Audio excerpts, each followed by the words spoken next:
Muchísimas gracias, Gianfranco, por la invitación. Gratamente sorprendida por el quórum del día de hoy. Espero que sea una experiencia buena y que al final terminemos aprendiendo cosas nuevas. Muchas gracias.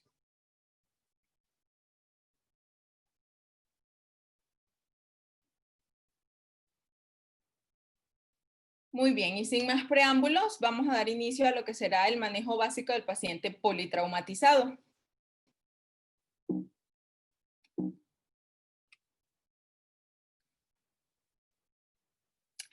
Antes que todo, me gustaría que iniciáramos con esta imagen. Esta imagen, pues, todos sabemos qué es un paracaídas. Y me gusta que lo tengamos como imagen de inicio porque el paracaídas, la única manera para que funcione un paracaídas es que esté abierto, ¿sí? Y así quiero que tengamos la mente el día de hoy, doctores. La noche de hoy quiero que tengamos esa mente bien abierta, que no nos quedemos solamente con lo que ya tenemos aprendido. Si hay algo nuevo que escuchen la noche de hoy, que sea para bien, que se les quede, y si no, pues igual, muy bien. Entonces, mente abierta para que funcionemos bien. Bien, después del día de hoy, yo espero que reforcemos el conocimiento que ya tenemos en el área, que veamos con otros ojos al paciente politraumatizado, que podamos ofrecer sin duda el esfuerzo máximo para que nuestro paciente salga adelante y que podamos saber reconocer la evolución o el deterioro de un paciente politraumatizado y saber cuándo tenemos que parar. ¿Qué es un trauma? Entonces, sin más. Allí ven que dice que es un daño. ¿Será que es un impacto? ¿Será una lesión? Yo creo que es todo, ¿sí? Yo creo que un trauma es efectivamente un daño que puede estar dado por un impacto y que sin duda alguna nos va a terminar o nos va a llevar a nuestro paciente a que quede en una lesión. Ajá. El traumatismo se define entonces como el daño tisular que sucede de manera repentina e incluye daño físico en el cuerpo causado por un acto violento o un accidente. Esto fue escrito por Bosch en el 2013. Asimismo, se definirá entonces al paciente politraumatizado a aquel que tiene más de un sistema afectado.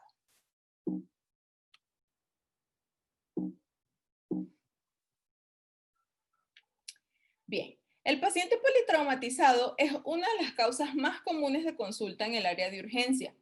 Todos los días, incluso todas las noches, sobre todo en el área nocturna, en las consultas de emergencia, recibimos pacientes que vienen arrollados, mordidos, que se cayeron de una altura importante, que recibieron un traumatismo, que recibieron un impacto de bala, etcétera. Entonces, tenemos que estar preparados para que cuando nos llegue este paciente podamos hacer el mínimo para que el paciente pueda tener una mejor oportunidad. Desafortunadamente, este tipo de pacientes que tienen un politrauma son las principales causas de muerte en la consulta de urgencias y eso lo tenemos que tener bien claro. No significa que no vamos a hacer absolutamente nada para hacer que este paciente salga adelante. Sin embargo, tenemos que saber que cuando tenemos un paciente politraumatizado tenemos que tener los ojos bien abiertos debido a que podemos tener muchas complicaciones. El tiempo transcurrido posterior al trauma es fundamental para estimar el pronóstico del paciente. ¿Sí? Hay pacientes que nos llegan muy rápido, minutos después, ni siquiera horas, minutos después de que haya sucedido el accidente. Y por el contrario, hay pacientes que, hagan de cuenta, tienen el accidente el día de hoy y los llevan hasta el día de mañana a la consulta. Entonces, son pacientes que tienen un pronóstico mucho más tardío o incluso de manera más reservada.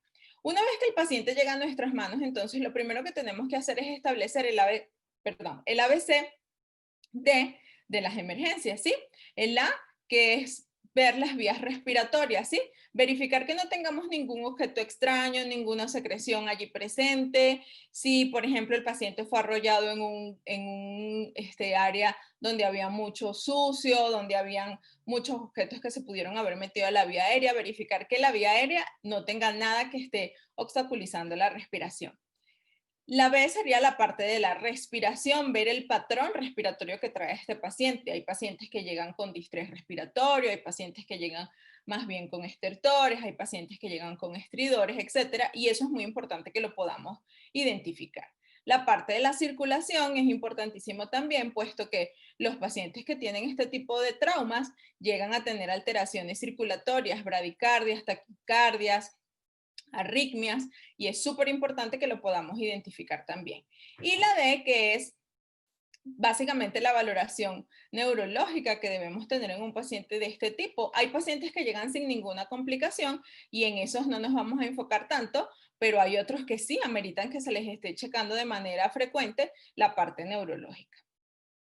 Bien, las lesiones que comúnmente podemos observar en tórax son un trauma torácico, una contusión pulmonar, fractura de costillas, tórax flotante, neumotórax, hemotórax, hernia diafragmática, entre otros. Asimismo, podemos observar trauma medular y trauma craneoencefálico, ruptura de pared abdominal, ruptura de órganos internos, estallamiento visceral, ruptura de hígado, ruptura de vaso, ruptura de vejiga, entre otros accidentes. ¿Sí? Las fracturas son bastante comunes, fracturas de columna, de cadera, de miembros, de cráneo, etc. Heridas por abrasión, cuando sobre todo son pacientes que fueron arrollados, se arrastran contra el pavimento y quedan lesionados gravemente. Y las mordidas por congéneres, ¿sí? Muy bien, aquí iniciamos entonces viendo un poco de lo feo que nos toca ver en el área de urgencias. Este es un pacientito que vi pues precisamente hace pocos días en mi última guardia de emergencia.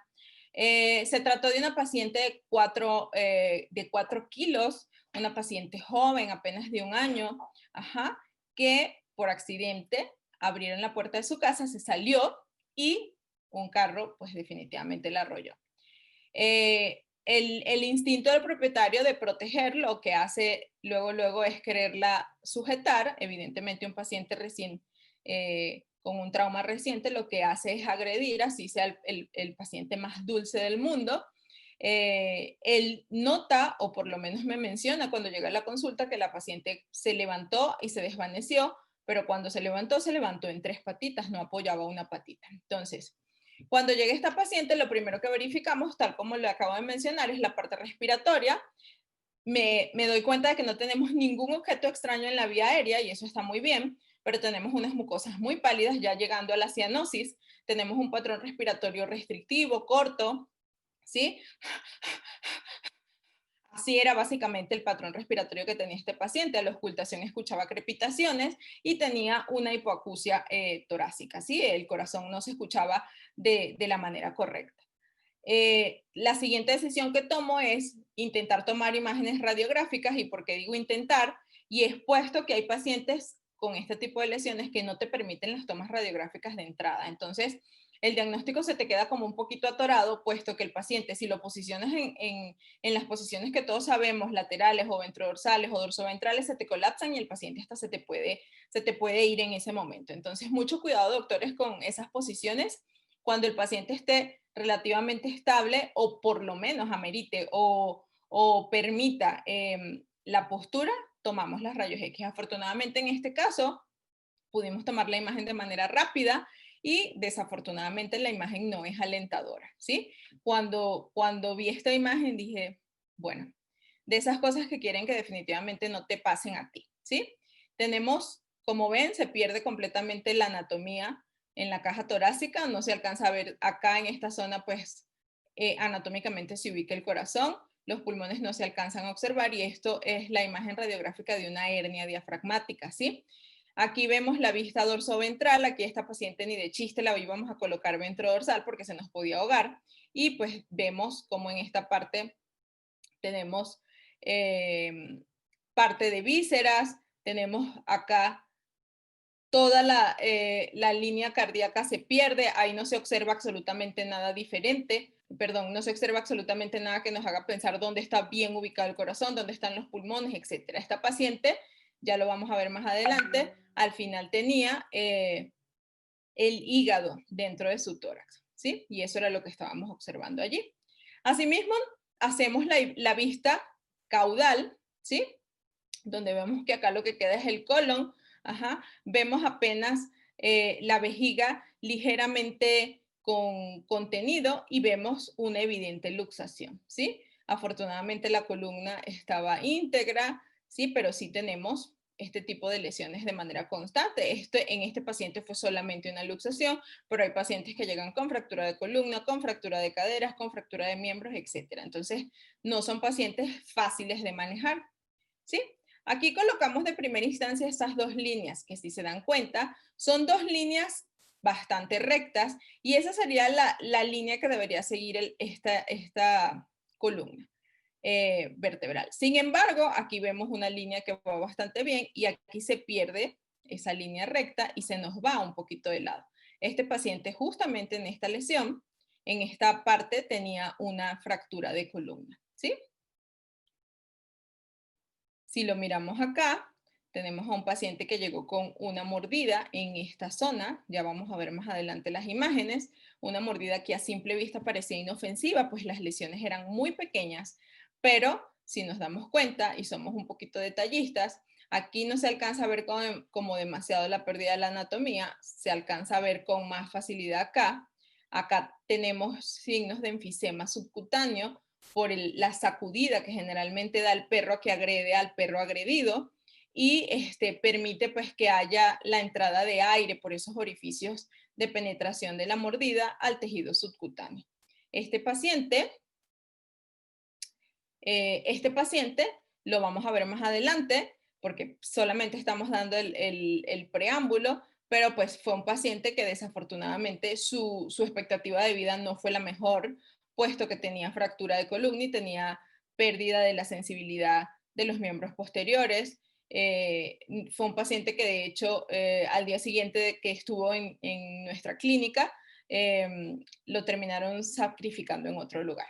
Entonces, es una lástima, ¿sí? Bien, este tipo de pacientes son los que dices cuando te llegan, ¿por qué me tuvo que llegar a mí? Yo creo que dices, ¿qué rayos estaba haciendo este paciente para que haya podido terminar en esta circunstancia? ¿Dónde estaba para que haya terminado literalmente empalado? ¿Sí? Este es un paciente que terminó atravesado por una varilla metálica, como se dan cuenta, y aquí básicamente lo que les voy a mostrar es la importancia de un muy buen manejo. Fíjense cómo está ese paciente, allí relajadito, pues obviamente ya el paciente está anestesiado, está esperando para que se le haga el retiro de esta varilla. Y yo me pregunto, ¿será posible que tengamos que retirar o que podamos retirar esa varilla así? Simplemente anestesiamos al paciente, propofol, lo conectamos a nuestra máquina, retiramos la varilla y tan tan. Yo espero que estén tomando nota y que estén, y si no tomando nota, estén haciendo que esa cabecita piense y se les ocurran ideas o sugerencias de cómo habría sido el manejo ideal para este paciente. Este paciente, quiero comentarles que estuvo muy bien al final, se retiró esa varilla sin ninguna complicación. Afortunadamente no tuvimos una hemorragia importante y el paciente salió sin ninguna complicación. ¿Okay? Muy bien. Aquí tenemos otro paciente también con trauma, ¿sí? Quiero que vean este video de manera detallada. El paciente está peludito, no se ve ninguna herida, pero vean esa zona cómo se infla, ¿sí? Este paciente tenía tórax flotante. Bien, aquí les muestro un video de ese mismo paciente en el momento en que lo intervinimos de manera quirúrgica, ¿sí? Aquí vemos cómo está este pulmón bastante afectado, ¿sí? Se ve con una contusión importante, y ahí lo que estábamos haciendo era buscar corregir esa ruptura de la pared costal. Es otro paciente de los feos que tampoco queremos que nos lleguen, puesto que es complicada la resolución. Es un paciente que tuvo un accidente importante y, como ven, lo que pasó literalmente fue que se le vino todo el tejido blando de la cara hacia arriba. Entonces, son pacientes bien complicados a la hora de manejar. Bien, estos pacientes que son mordidos, te llega un paciente de este tipo y dices, bendito Dios, ¿cómo lo cierro, no? O sea, ¿qué hago? ¿Qué hago, no? Está muy arraigado el tema de que las heridas por mordida de perro no se deben suturar. Yo me pregunto, y les pregunto a ustedes, ¿será que esta mordida se sutura o la dejamos así abierta? No, no, doctores, por supuesto que se puede cerrar, haciendo un muy buen manejo de la herida, utilizando las soluciones correctas para evitar que podamos dejar algún proceso bacteriano o algún proceso que nos vaya a detonar un proceso infeccioso. Creo que lo podemos hacer. Probablemente este paciente de manera tan rápida, no lo íbamos a cerrar, íbamos a tener unas áreas que íbamos a cerrar de primera intención y otras de segunda intención, pero pues el pronóstico no es tan malo después de todo. Tenemos a este otro paciente que llegó por una mordida por congénere también, y vean cómo tiene una laceración corneal importante donde el tejido pues ya viene hacia afuera. Entonces son pacientes que dices, no quiero, ¿qué hago en este caso? Le retiro el ojo, le cierro el ojo, le pongo un lente para buscar que esa córnea cicatrice, ¿qué hago, no? Muy bien, entonces, ¿qué hacer? ¿Qué hacemos? Ahí vemos a una doctora que está mortificada, que está preocupada, ¿qué hacer? Lo primero que tenemos que hacer frente a casos como estos es mantener la calma, definitivamente tener tranquilidad, porque el propietario casi siempre llega muy alterado y si nota que nosotros, que somos los médicos, estamos alterados, por experiencia se los digo, eso va a ser un desastre. Actuar de manera rápida, el hecho de que estemos calmados no quiere decir que hagamos las cosas de manera pausada y lenta.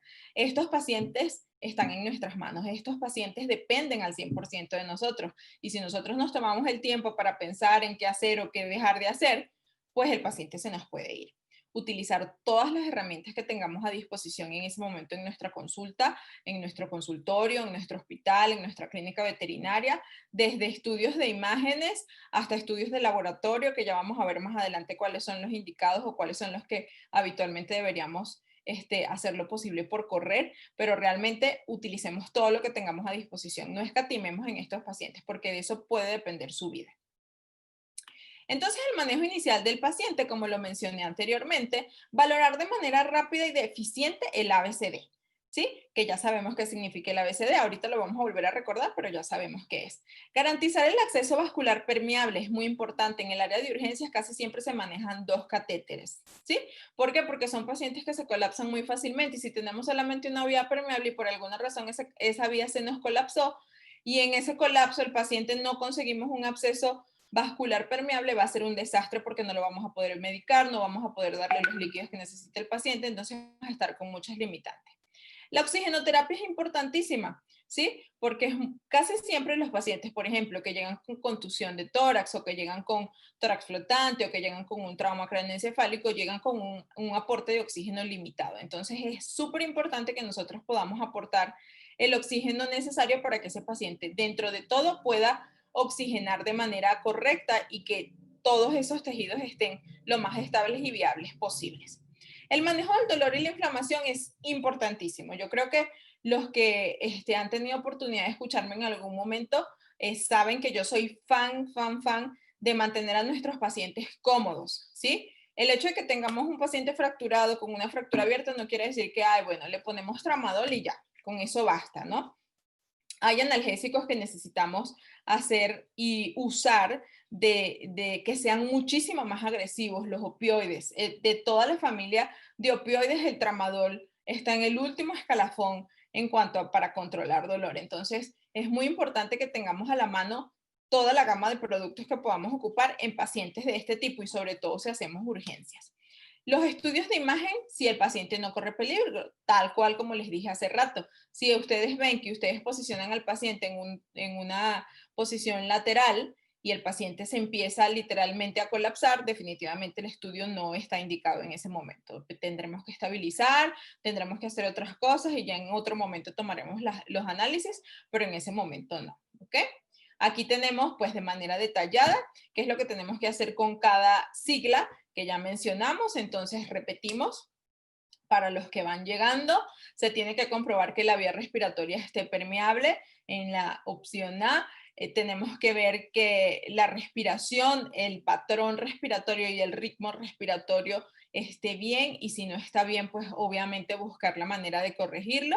Desde el punto de vista de circulación, el color de las mucosas, el tiempo de perfusión capilar, el pulso sanguíneo, la presencia de arritmias o no, etcétera.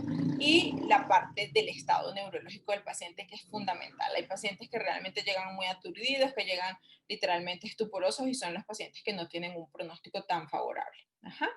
Muy bien, entonces sin más, con este previo que hicimos de cuál es el manejo como el más leve que le hacemos a un paciente politraumatizado, vamos a ver los 3 traumas más comunes que podemos tener o por lo menos los que desde mi punto de vista, son los que más se presentan. Háganme saber ustedes si tienen otro tipo de traumas en su casuística y lo vamos discutiendo. El traumatismo torácico entonces es nuestro primer trauma a discutir, seguido por el traumatismo cráneoencefálico y finalizando por las mordidas por congéneres, ¿sí? Muy bien. El traumatismo torácico es el trauma que se da de manera directa sobre la caja torácica, ¿sí? Las causas más comunes, este también tiende a ser una de las causas más comunes. Estos tres llegan a ocupar las consultas de urgencias las más comunes. Entonces, hay que estar bien con esas antenitas bien puestas para que podamos agilizar a la hora de que nos digan es que lo acaban de arrollar, es que lo acaban de morder, es que tal cosa, es que le dieron un palazo, es que, porque ya ven que hay gente que es muy buena y hay gente que es muy mala y hay cada gente mala suelta en la calle que anda agrediendo a los perritos que pues y a los gatitos que ni se imaginan.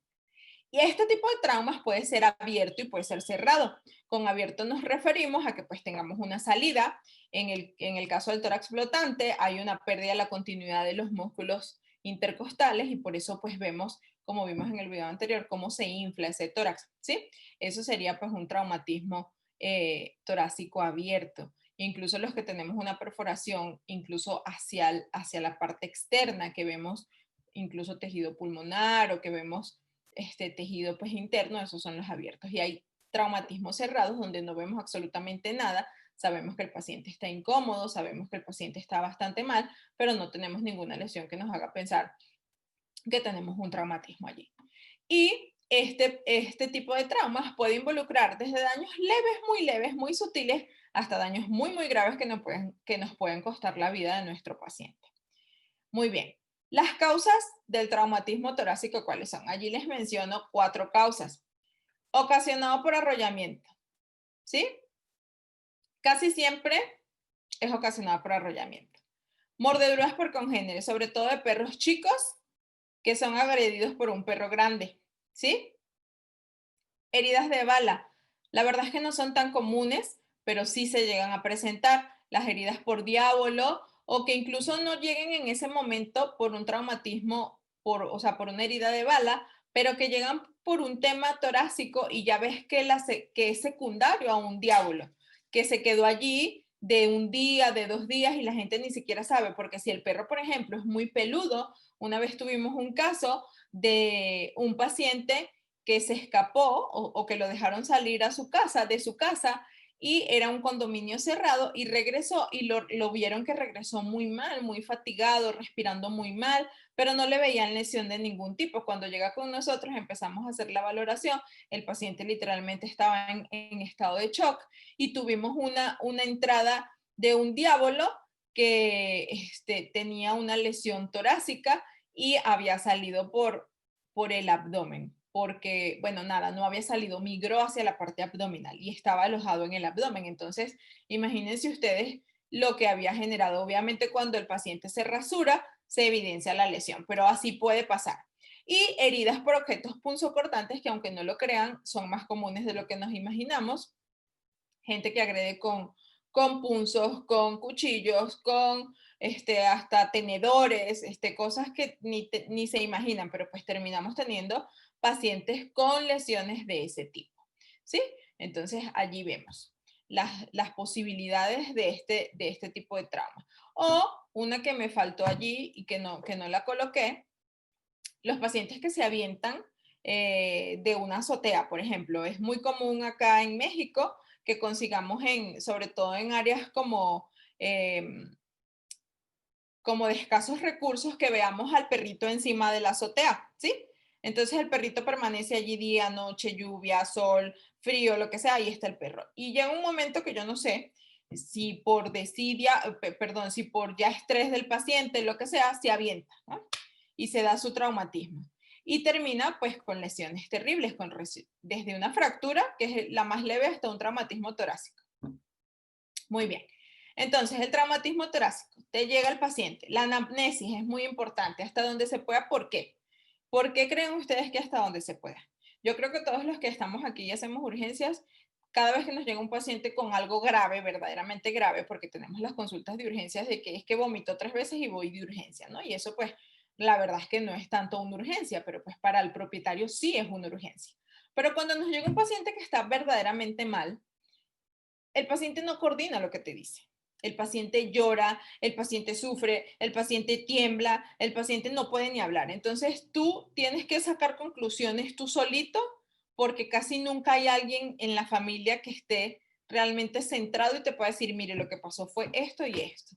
O hay alguien que efectivamente está centrado pero no tiene ni idea de qué fue lo que pasó. Entonces por eso la anamnesis es hasta donde lo podamos hacer.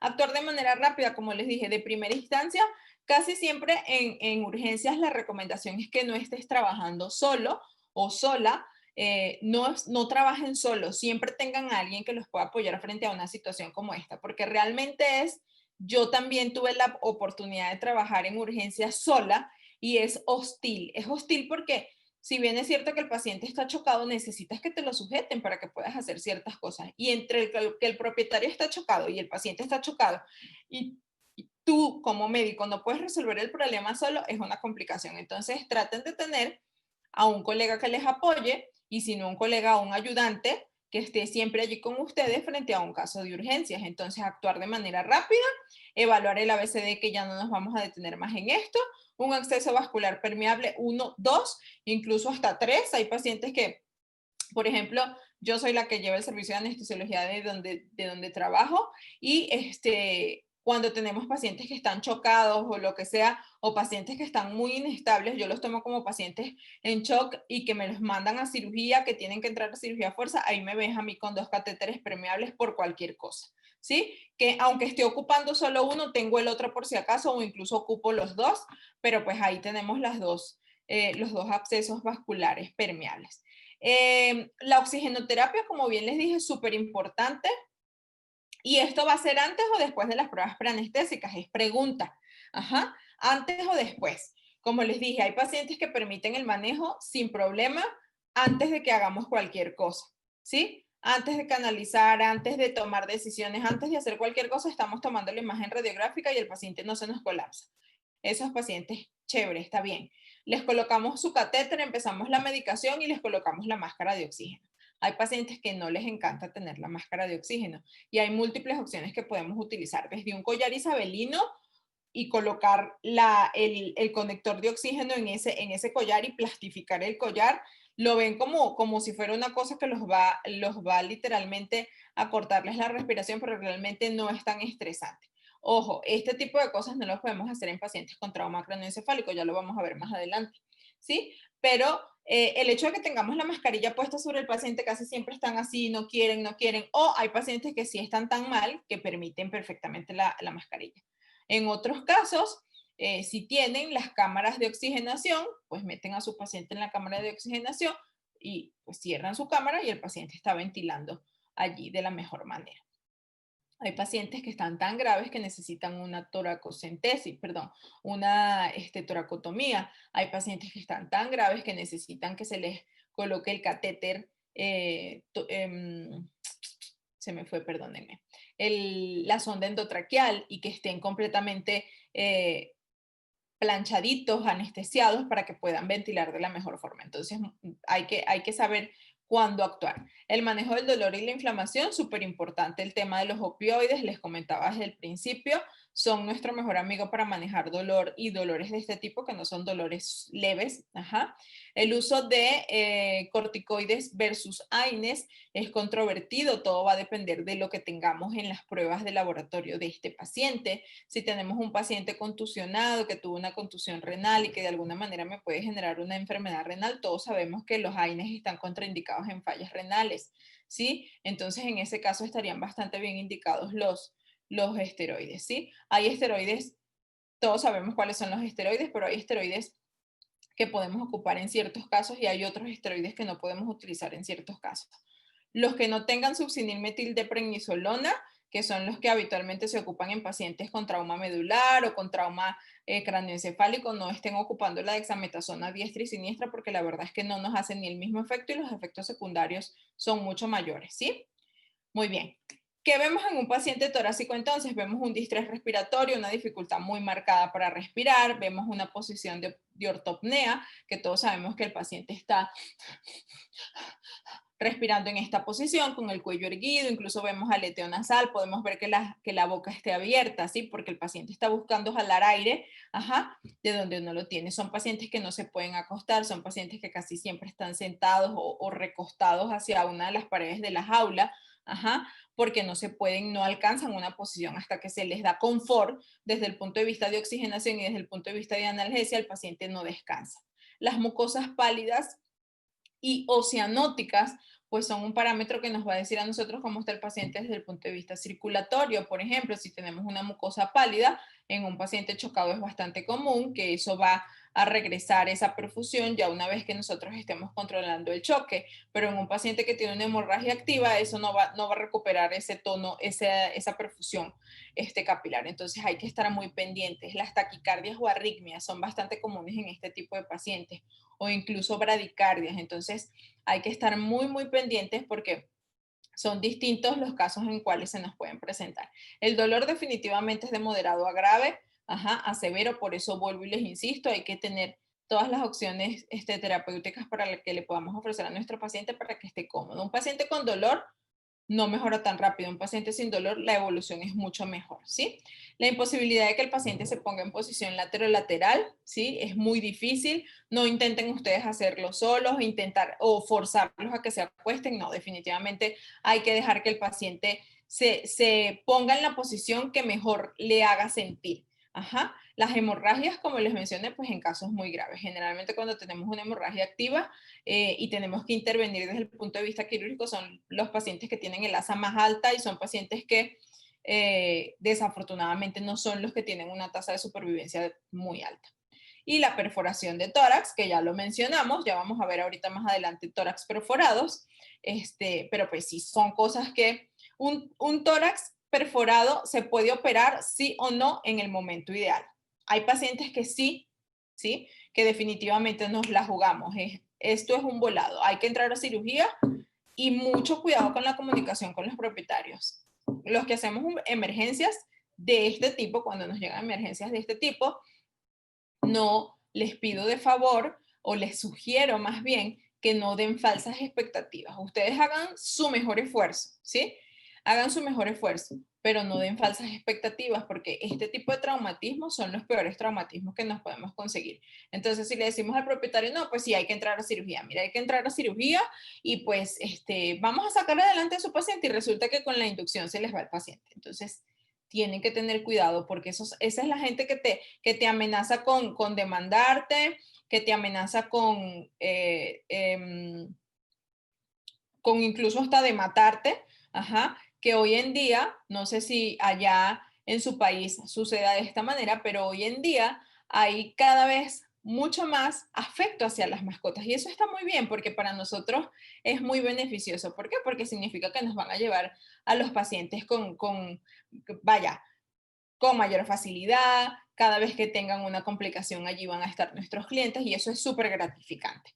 Yo tengo 11 años de carrera y hace 11 años la veterinaria no era como es ahora, ¿sí?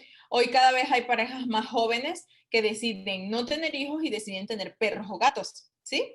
Entonces, ¿qué pasa? Ya son sus perros y sus gatos, pero terminan siendo sus perrijos y sus gatijos, un término que está como muy nuevo ahorita, ¿no? Entonces, como son perrijos y gatijos, si nosotros somos el malo del cuento que les dice que se va a salvar y resulta que luego no se salva, imagínense qué nos van a querer hacer. Entonces, hay que tener mucho cuidado, doctores, porque ahorita en general, y esto es global, no me estoy enfocando nada más en el ejercicio en México, que también está bastante hostil en ese sentido, en general, hace por lo menos 3 semanas vi un video de un colega veterinario en Brasil que tuvo una situación pues de estrés, me imagino, con un propietario que no sé qué era lo que pasaba, pero pues vi circulando el video en la red y este colega sacó su pistola y le vació la pistola y obviamente pues terminó matando al propietario que estaba allí. Entonces, eso pasa comúnmente también, pero al revés, el propietario termina amenazando y a veces esa amenaza se hace real. Entonces tenemos que cuidarnos mucho, sobre todo los que estamos haciendo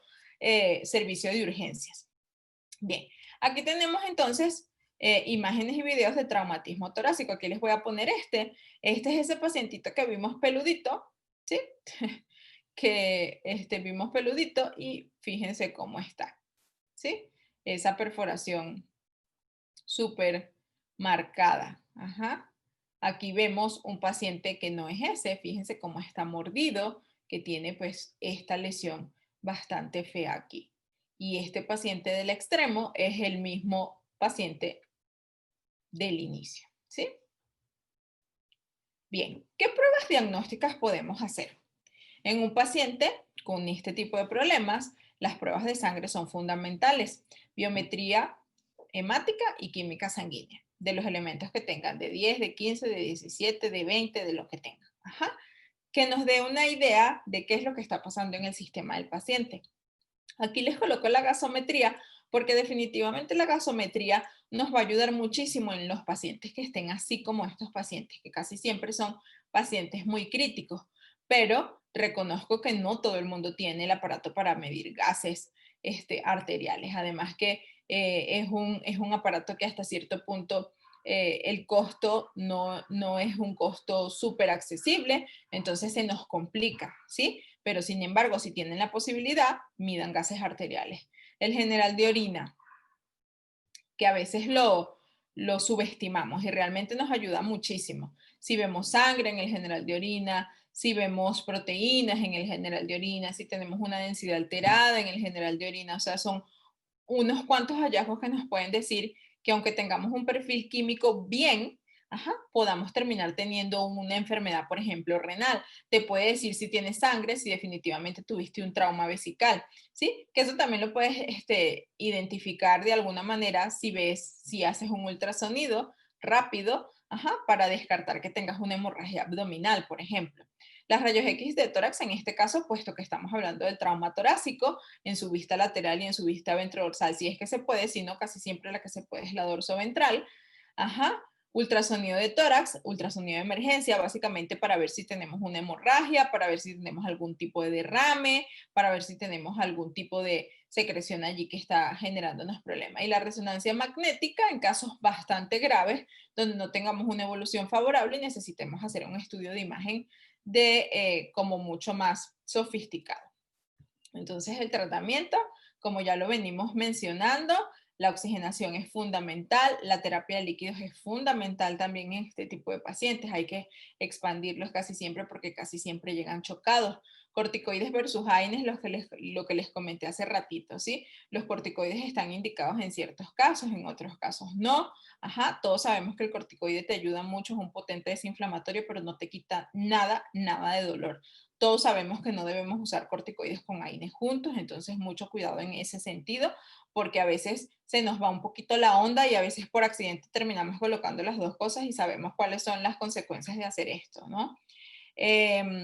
Si vemos entonces el AINES es muchísimo más, te ayuda muchísimo más a controlar el dolor. El manejo de la inflamación y el dolor, pues con estos productos.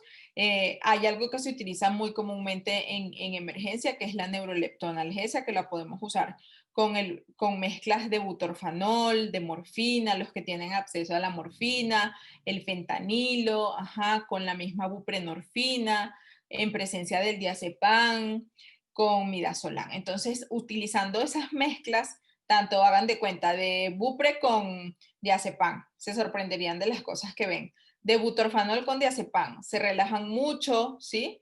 Se relajan mucho, pueden descansar, pueden hasta ventilar un poquito más. Hay que tener mucho cuidado porque todos estos medicamentos pueden generar bradicardias, pueden generar taquipneas o bradipneas. Entonces es muy importante que estemos allí monitoreando a ese paciente. Y les menciono que estos pacientes cuando nos llegan a nuestra consulta y pasan la primera prueba, que es el manejo inicial, lo pasan, son manejos que tienen que ser de terapia intensiva, es decir, en toda la noche no nos podemos mover de allí. Entonces, por eso con más razón, les comento que es muy importante que tengamos a alguien que nos asista, porque imagínense ustedes que nos llegue un paciente después de con cualquier cosa leve, pero tienes que descuidar a este otro paciente. Entonces, son pacientes que necesitan estar súper monitoreados, ajá, para que vigiles si la evolución va a ser buena o no. ¿Sí?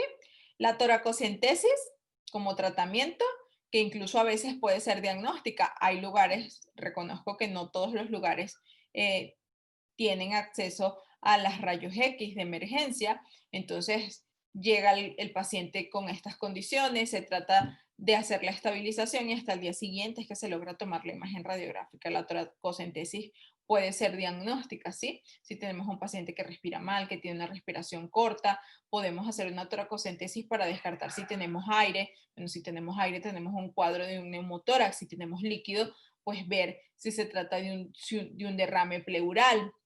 Si tenemos un traumatismo, sí, pues que fue una contusión, pues sí, pensar en una contusión pulmonar. Entonces la toracocentesis sí puede ser incluso hasta diagnóstica. La sonda torácica la colocamos como tratamiento porque hay pacientes que ameritan un sondaje torácico, ¿sí? Que se aplique una sonda que va a estar dentro del tórax, básicamente ayudando al drenaje de líquidos cuando hay líquido, ¿sí? Y la cirugía, pues en caso de que sea quirúrgica.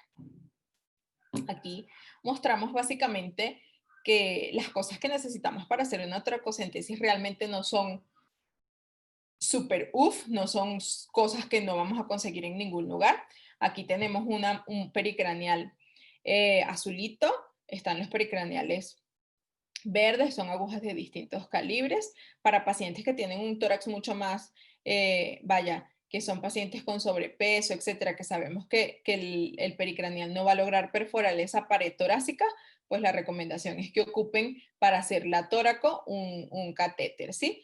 Las distintas jeringas que justamente me pongo a pensar, a veces pensamos que por tener una jeringa de este tamaño vamos a lograr retirar mayor cantidad de aire en un momento dado, ¿no? Y la verdad es que no, o sea, te cuesta muchísimo trabajo, incluso cuando estás sacando líquido de alguna cavidad, cuando estás haciendo presión, es muchísimo más complicado. Entonces yo les recomiendo, yo les coloqué ahí todas las opciones, pero yo les recomiendo que la jeringa que utilicen sea la jeringa de 10, como máximo la de 20, para que no tengan tanta presión y no generen más daño en esa zona. Y aquí tenemos una extensión de venoclisis y una llave de 3 vías, que es lo que nos va a permitir, ustedes hacen la punción con esta mariposa, le conectan a esta mariposa la llave de 3, le pueden conectar la llave de 3 vías de manera directa o le pueden conectar la extensión de venoclisis, y allí en esa punta colocan la llave de 3 vías y en la otra punta colocan la salida de la jeringa y van succionando, ¿sí? Y realmente es algo que nos ayuda muchísimo.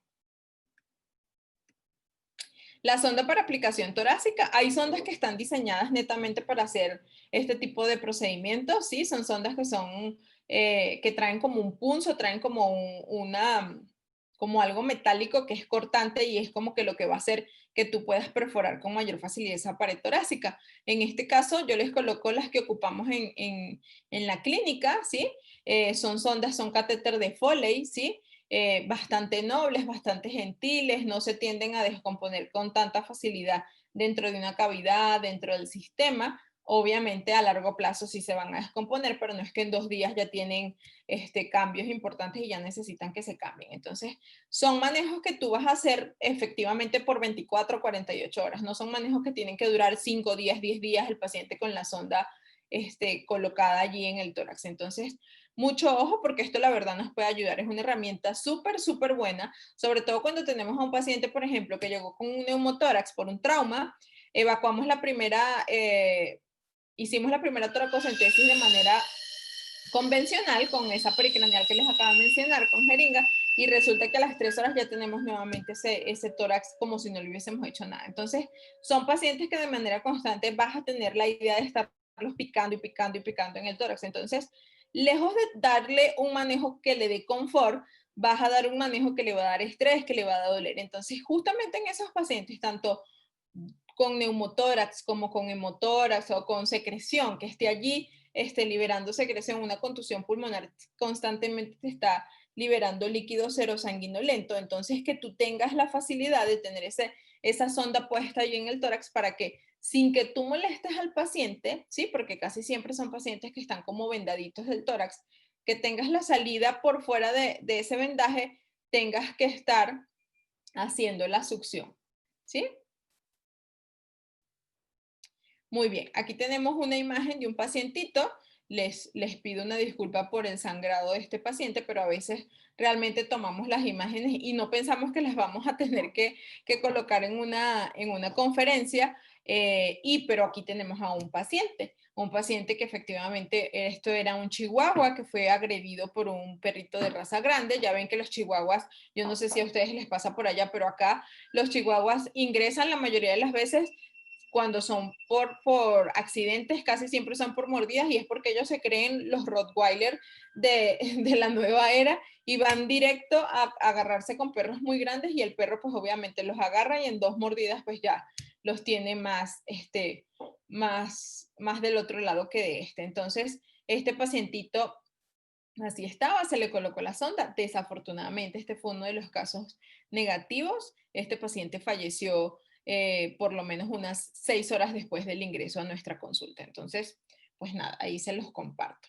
El tórax flotante, aquí vemos al paciente que les había mencionado al principio. Si se dan cuenta, fíjense el hematoma que nosotros habíamos rasurado más o menos hasta acá y no veíamos nada, sino hasta que ya vimos todo el hematoma tan fuerte que trae. Este fue un paciente que el propietario no tenía idea qué le había pasado, solo lo veía que estaba quieto, que no se quería mover, que estaba respirando mal, y decidió entrar a la consulta con nosotros. Entonces, fíjense ustedes, lo que traía era un traumatismo súper fuerte, no se sabe cómo se hizo, no se sabe si se escapó, si lo golpearon, qué le hicieron, pero pues es un hecho que algo le hicieron. Esta es la misma rayos X de ese paciente. Fíjense cómo tenemos esta línea oscura que se ve por acá, que es el enfisema que hay. Ajá. Esta vista, tenemos la fractura, ajá, de las costillas, y tenemos pues la entrada, la ruptura de esa pared costal, ¿sí? Aquí pues es el mismo video que les mencioné al principio, en las generalidades que conversamos hace un ratito, ¿sí? Pero pues para que vean, a veces son inofensivas, o sea, vemos lesiones o pacientes que creemos que no tienen nada y terminan teniendo la cosa más grave del mundo, ¿sí? Ajá, aquí vemos también. Muy bien, esta pacientita fue una gatita que ingresó al servicio de urgencias porque según se había caído de una escalera de caracol, cosa que es muy rara. Todos sabemos que los gatos son bien ágiles a la hora de caer. Sin embargo, esta paciente pues llegó con esta lesión allí. Vemos el enfisema evidente, bastante común. Siempre que tengan una lesión, ya sea por mordido, por trauma de este tipo, tóquenlo por todos lados, como que eso les va a orientar más o menos por dónde está la lesión. Aquí vemos cómo se ven sus costillas y aquí vemos cómo se pierde la armonía de esa caja torácica, y pues también esta chaparrita tenía una fractura de costilla y tenía su perforación de la pared costal, pero no teníamos una apertura hacia el exterior.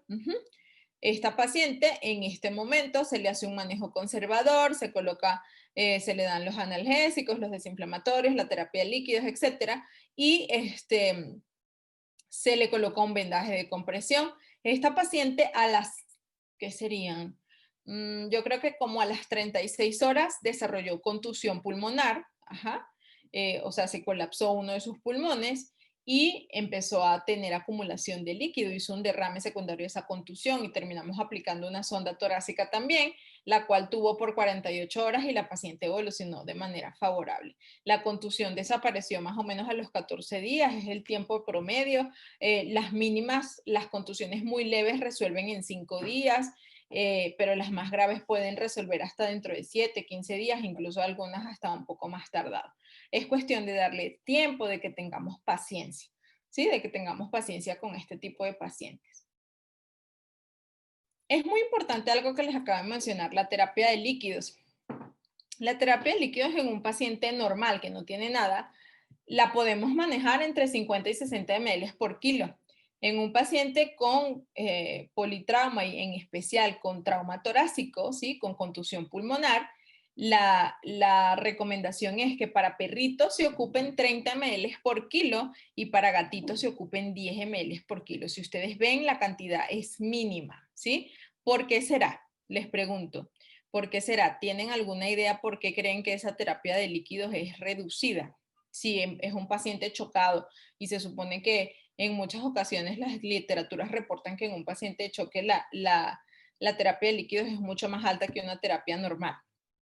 Pues que creen que en un paciente con contusión pulmonar tenemos ese parénquima pulmonar dañado y si damos una terapia excesiva, lo que podemos es, en vez de ayudar, es generar más problemas, ¿sí? Generar un edema secundario, que vaya un edema iatrogénico que hicimos nosotros mismos por no calcular la terapia de fluidos de manera correcta, ¿sí? Esta imagen radiográfica es de esta misma pacientita 2 días después a su ingreso. Vamos a regresarnos tantito, fíjense, 1, 9, ¿sí? Y esta imagen es 2 días después, fíjense el cambio abismal de ese tórax. Estaba con su contusión y en ese momento fue que hicimos la aplicación de la sonda. El líquido que salía de este tórax era un líquido completamente sanguinolento, ¿sí? Y vaya, en ese momento piensas que el paciente se te va a ir, la verdad, ¿para qué les digo que no? Sí, sí. Pero pues la idea es ir hasta el final, intentarlo hasta el final y esta chaparrita se agarró de esas 7 vidas que tienen los gatos. Yo creo que se le fueron como 3 en ese traumatismo que tuvo. Muy bien. Este es el dueño del primer video que les coloqué. Fíjense, el pobre quedó, le llamábamos Frankie de cariño por todas las lesiones que tenía. Si se dan cuenta, acá le estamos retirando el vendaje, porque lo teníamos con un vendaje meramente de compresión para que estuviese lo más recto que se pudiera y no estuviese como cabra loca, porque el pobre después de que se sintió bien, como a los 5 días ya quería saltar, ya quería pelear, ya quería echar broma, entonces hay que cuidarlos. Son pacientes que a pesar de todo tienen lesiones que fueron muy graves y hay que cuidarlos, a pesar de que veamos que se sienten mejor, pues tenemos que cuidarlos hasta el final. Esta otra imagen es de un paciente, fíjense cómo tenemos ese pulmón completamente lacerado y lastimado, ¿sí? Se trata de este paciente con esa lesión torácica bien fea. Como ven, como se dan cuenta, lo que les mencionaba de los catéteres, tenemos un catéter aquí, tenemos otro catéter acá, tenemos estas sondas, ¿sí? Tenemos los drenajes activos, son drenajes que nos vienen a ayudar mucho en cirugías que son muy invasivas y que en cirugías que sabemos que van a tener acumulación de líquido. Entonces, para no optar por un drenaje pasivo, que son las sondas de Penrose, que yo creo que todos las hemos utilizado en algún momento de nuestra carrera, y en los pacientes mordidos o en heridas de todo tipo, el drenaje que se llama Jackson Pratt, que es súper sofisticado. Hay una forma de hacer un drenaje de este tipo activo, pero artesanal, que se las voy a mencionar más adelante, les puede ayudar muchísimo a manejar este tipo de heridas. Fíjense este pacientito, quien lo viera todo lastimado, fíjense todas las heridas que trae y ya aquí de pie en su manejo, en el seguimiento que se le da en el hospital. Muy bien, neumotórax, todos sabemos que es el acúmulo de aire o de gas en el espacio pleural, ¿sí? Esto se puede dar en traumatismos cerrados. Aquí vemos cómo ese corazón está completamente despegado del esternón, que es una de las cosas que nos dice definitivamente que hay neumotórax. No todos los neumotórax necesitan toracocentesis, eso es muy importante también que lo definamos. Hay toracocentesis que no necesitan, hay neumotórax que no necesitan toracocentesis porque son muy leves. Sin embargo, hay que estarlos monitoreando de manera regular, ¿sí? Y fíjate aquí, este es el mismo paciente que se le hizo la evacuación del aire que traía y fíjense cómo está. Mejoró, no está al 100, porque no está al 100, pero hay pacientes que precisamente nos llegan con esta imagen radiográfica y que no es necesario que le estemos generando más daño haciéndole la toracocentesis, ¿sí? Muy bien. Hernia diafragmática, solamente como para mencionar lo que es dentro de lo que sucede en el trauma torácico. Allí vemos, esta fue la pacientita que les mencioné que me llegó hace poquito. Desafortunadamente esta familia decidió dejar descansar a esta chaparrita porque la veían muy mal y realmente sí estaba bastante mal, ¿sí? Y tuvo una ruptura diafragmática, el diafragma se desprendió de un lado y pues dejó pasar todo ese hígado, estaba ocupando su cavidad torácica. Bien, el pronóstico de estos pacientes, dependiendo del cuadro que sea, Si son casos leves, el pronóstico es favorable. Y si son casos graves, a veces puede ser favorable también. Esto es, doctores, la medicina de urgencias es de arriesgarse, pero de arriesgarse sabiendo lo que estamos haciendo. Todo el tiempo tenemos que estudiar, todo el tiempo nos tenemos que capacitar, todo el tiempo tenemos que andar leyendo qué otra cosa nueva salió, porque somos médicos, doctores, y la medicina cambia a pasos agigantados cada vez. Yo les digo, como les dije hace rato, la medicina veterinaria hace 11 años que yo me titulé, no era la misma que es ahora. Habían cosas que se hacían de una manera antes que ahora se hacen completamente diferentes. Entonces, la invitación es que no nos quedemos en esos años que quedaron atrás, que poco a poco vayamos avanzando. Y la única manera de ofrecer una posibilidad mejor a nuestros pacientes es que nos vayamos capacitando de poquito en poquito en las áreas que queramos ejercer. En este caso, los que están en el servicio de urgencias en su país, pues hay que tratar como un poquito de ir viendo cómo es que se aplican las ondas, cuáles son las cosas mínimas que yo tengo que tener en la consulta para tener un paciente de este tipo, un tanquecito de oxígeno pequeño, tener las sondas endotraqueales allí a la mano por cualquier cosa, tener las drogas que podemos ocupar y realmente podamos ofrecerle al paciente la mejor de las posibilidades. Una cosa que tenemos que tener bien en claro tampoco es que no somos dioses, doctores. A veces logramos sacar adelante hasta el peor paciente del mundo y a veces hasta el que se ve mejor es el que se nos termina yendo. Entonces, no nos tenemos que sentir mal por eso, ¿sí? No tenemos que pensar que somos malos médicos por eso, porque todos los días nos enfrentamos a un desafío diferente, pero pues la idea es que sepan que los pronósticos pueden ser de muy buenos hasta muy malos, ¿sí? Muy bien. Continuamos entonces con el traumatismo cráneoencefálico, ¿sí? Vemos acá cómo se ve en esta tomografía tan bonita, cómo se ve esta fractura de cráneo. Y es que el traumatismo cráneoencefálico es el trauma directo sobre esa bóveda o esa cavidad craneana, ¿sí? De la misma manera, el traumatismo cráneoencefálico ocupa de los primeros lugares o las causas de motivo de consulta de urgencia. Y es un trauma que si no se trata de manera correcta en las primeras horas, el desenlace puede ser fatal. Casi siempre estos pacientes cuando tienen traumas severos en cráneo terminan falleciendo porque no se les maneja de la manera correcta. Incluso si nos llega a nosotros el paciente en las primeras horas y nosotros lo que vamos a hacer es darle la estabilidad para que ya luego los lleven a un centro donde tengan más equipos de lo que nosotros podemos tener, de nosotros depende que ese paciente salga adelante. Entonces hay que quedarse mucho con eso, ¿sí? El traumatismo craneoencefálico se relaciona muchas veces a caídas de altura, lo que les mencionaba. Ya todos, yo creo que todos hemos escuchado el tema del síndrome del gato volador. Es algo que les sucede casi siempre en épocas de verano y sobre todo en gatos que están en edificios que se tienden a aventar. Yo vivo en un segundo piso.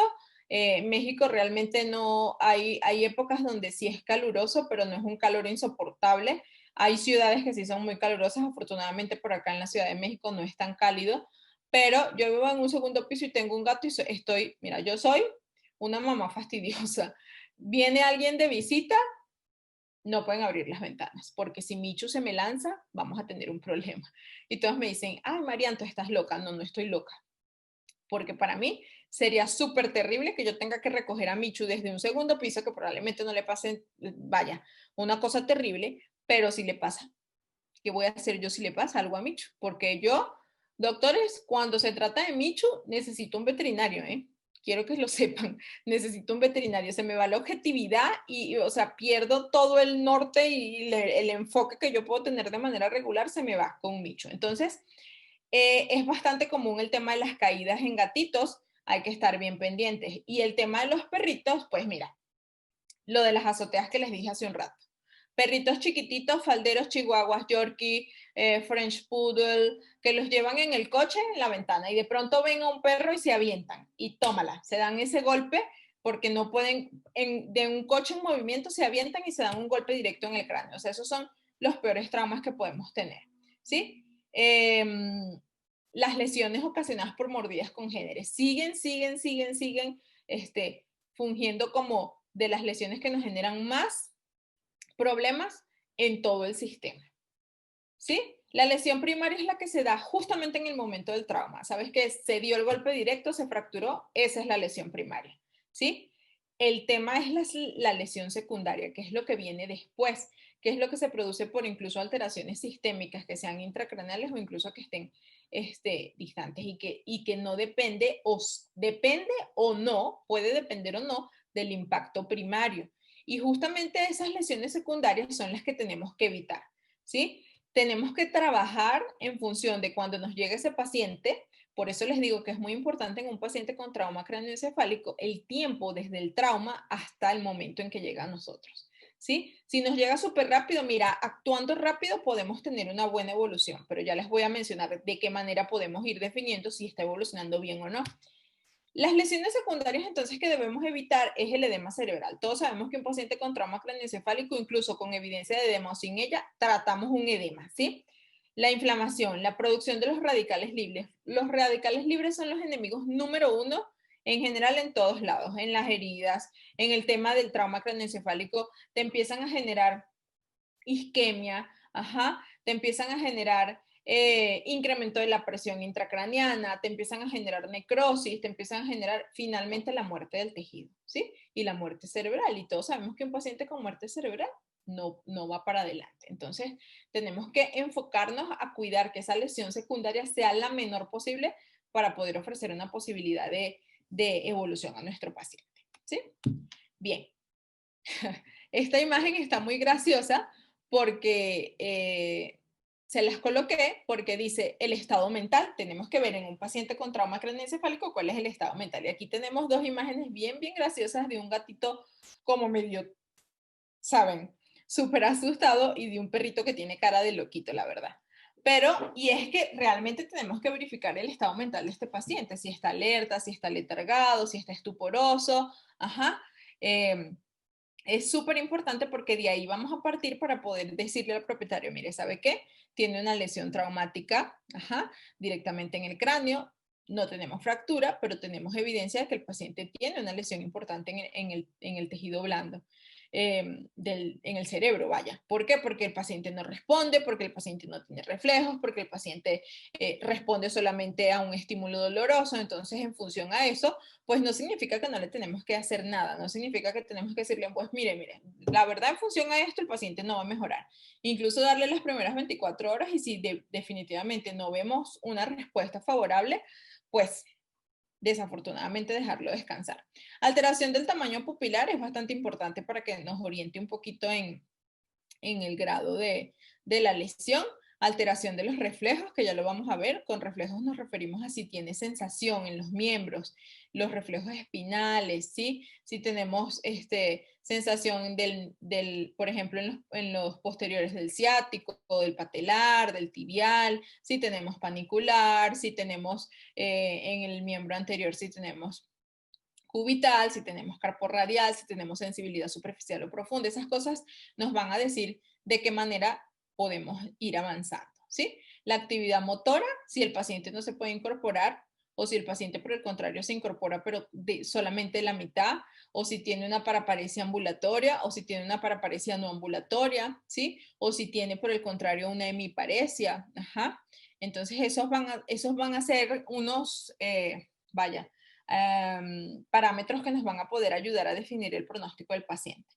Y la alteración del patrón respiratorio es súper importante. ¿Por qué? Porque en ese cerebro, pues hay demasiadas estructuras nerviosas que nos ayudan a generar que el sistema esté funcionando de la manera correcta. Y si tenemos un traumatismo allí, casi siempre tenemos alteraciones cardíacas, casi siempre tenemos alteraciones respiratorias. Entonces, por eso tenemos que tratar de cubrir todos los flancos para que ese cerebro recupere y pueda evolucionar el paciente de manera correcta. Aquí les muestro la escala de Glasgow, todos seguramente la conocen y los que no, pues se las presento. Esto es algo para evaluar la evolución neurológica de un paciente. Esta escala es una escala modificada de la escala de humanos, está modificada para perritos. Aquí lo vamos a acercar un poquito.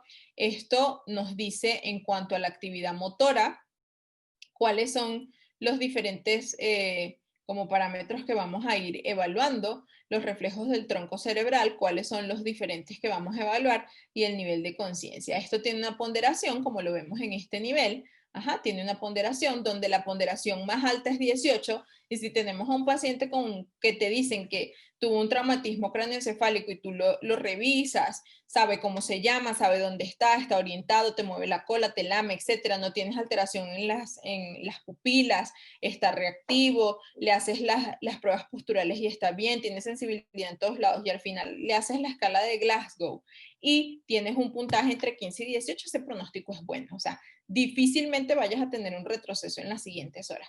Pero si tienes a un paciente que te llega estuporoso, que te llega con una dificultad respiratoria, que está cianótico, que está bradicárdico, que incluso está hipotérmico, y haces tu valoración de Glasgow y está cerca de 3 a 8 o está entre 9 y 14, el pronóstico no es el mejor del mundo. Entonces, por eso les comento, tenemos que hablarle claro a la gente, ¿sí? Yo siempre digo, hay cosas, una cosa es tener tacto a la hora de decir las cosas y otra cosa es esconderle las cosas a los propietarios. Y cuando trabajamos en esto, tenemos que ser claros, claros de la manera que sea. Obviamente, como les dije hace un rato, ya los perritos y los gatos están considerados miembros de la familia, ya son los hijos de las familias que vienen a nuestra consulta.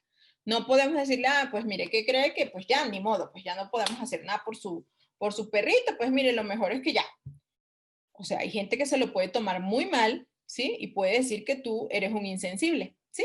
Entonces, yo les invito pues, a que tengan mucho tacto a la hora de decir las cosas, pero no escondan nada, ¿sí? No escondan nada, puesto que tienen que hablarles claro y decirles, pues mira, tenemos a un paciente que no está del todo bien, tenemos que darle la oportunidad, ver si va a evolucionar, y si no evoluciona en un par de horas, pues ya hablaremos de otras opciones. Eso es lo que yo siempre les comento. En el caso del hospital donde yo trabajo, tenemos la política de que en las noches no estamos llamando por teléfono a los propietarios, salvo que sea para dar malas noticias. Y yo que soy una de las médicas de la clínica que hace consultas de emergencia, siempre les comento, sobre todo en la noche cuando me llegan casos bien complicados, les digo, mira, si no recibes llamada mía, el paciente está estable y eso está bien. O sea, entonces eso como que les hace sentir a ellos un poquito de tranquilidad. Hay pacientes, y siempre les digo, si usted quiere hablar las veces que quiera, hable, no pasa nada. Pero si no recibe una llamada mía, no ha pasado nada. Pero si recibe una llamada mía, casi nunca es para dar buenas noticias a esa hora, casi siempre es para dar malas noticias. Entonces ya como que los vas encaminando. Si reciben una llamada tuya, ya saben que no vas a dar una buena noticia, entonces de alguna manera ya los vas orillando a que lo que puede pasar en las siguientes horas probablemente no sea lo mejor. Yo tuve un caso cuando estaba recién llegada aquí a México de un Yorkie que pesaba 1,5 kilos. Su nombre era Juanito. Desafortunadamente no logré, tengo los videos en una red social, no los logré descargar para compartírselos, pero este Juanito llegó malísimo, ¿eh? O sea, malísimo. Yo le hice el manejo inicial, hice la terapia de líquidos, hice la oxigenación, hice el manejo de desinflamatorios, el manejo de analgésicos, todo. Y el paciente al día siguiente pasó la noche crítica, yo pegada al lado de ese pacientito, y el paciente al día siguiente cero coordinado, porque él quedó así como medio con una alteración vestibular cerebelar, y terminó, pero fue progresando de manera positiva. La propietaria estaba histérica porque se había caído con la señora de servicio. No me pregunten qué hacía el perrito con la señora de servicio en una escalera de construcción. Se cayeron los dos. La señora estaba como a 3 lugares de donde yo estaba, en un hospital de humanos que tenía yo cerca, hospitalizada por un traumatismo craneoencefálico, y el perro yo lo tenía en la misma condición. Entonces, a lo que voy, en esta clínica donde yo estaba, no tenía como todas las opciones que tengo ahora donde estoy, pero con todas las limitantes ese paciente salió adelante. O sea, dentro de todo lo que, si yo comparo este otro hospital con el donde estoy ahora, tenía muchísimas más cosas ahorita en donde estoy, y sin embargo, aquí no se trata de que es que no lo pude hacer porque el otro hospital tiene esto, no, sí lo pueden hacer, con todas las limitaciones que podamos tener, sí lo pueden hacer. Siempre tenemos que abocarnos a trabajar de la mejor manera, aunque tengamos un poquito, ¿sí? Siempre, siempre. Acostúmbrese a trabajar bien, doctores. Bien, aunque no tengamos la infraestructura, no tengamos el tomógrafo, no tengamos cosas que de pronto otros hospitales sí pueden llegar a tener. Entonces, esta escala de Glasgow, se las recomiendo que la tengan todos en sus hospitales, en sus consultorios, para que frente a cualquier caso de este tipo, ahí tengan el acordeón, o como decimos en Venezuela, la chuleta, para revisar si no nos acordamos, porque esto la verdad es que solamente el que hace neurología y solo neurología se sabe esta escala al pie de la letra, ¿sí?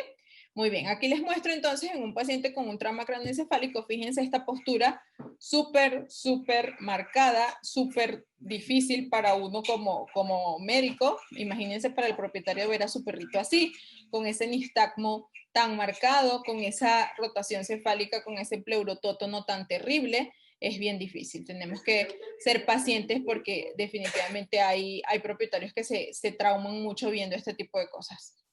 Entonces, estas son cosas que sí habitualmente podemos ver en un paciente de este tipo. Estos son pacientes que tienen que tener un manejo súper especial porque son pacientes que giran sobre su eje con mucha facilidad. Entonces, pues tienen que tener, esta paciente ya era su segundo día, ya estaba mejor, el primer día estaba peor y toda esta parte que ustedes ven que es pues la jaula de acero típica estaba con fomis que le daban soporte por si ella en algún momento se llegaba a girar, no se golpeara con nada. Ajá.